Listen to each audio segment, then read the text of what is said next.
আজকে আপনারা যে জিনিসটা দেখতেছেন এটা হচ্ছে একটা থার্মোমিটার। আসলে এটা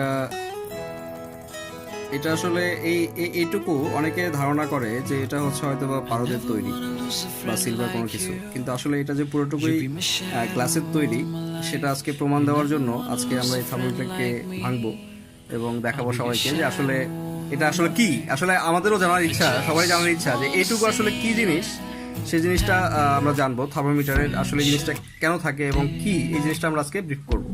ঠিক আছে?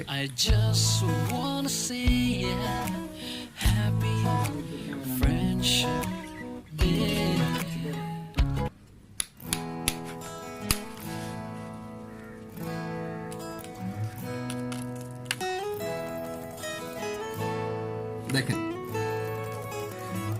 এটা হচ্ছে একটা গ্লাস। এই কাচের ভিতরে এই পারদগুলো ছিল। তাছাড়া আমরা আসলে সংকেত যে আসলে আপনারা দেখতে পাচ্ছেন কিনা, দেখেন এখনো ভিতরে অল্প কিছু পারদ আছে। এটা পুরোটুকু গ্লাস, এই গ্লাসের ভিতরেই পারদগুলো থাকে। এটা হচ্ছে আজকে আমাদের লেসন ছিল।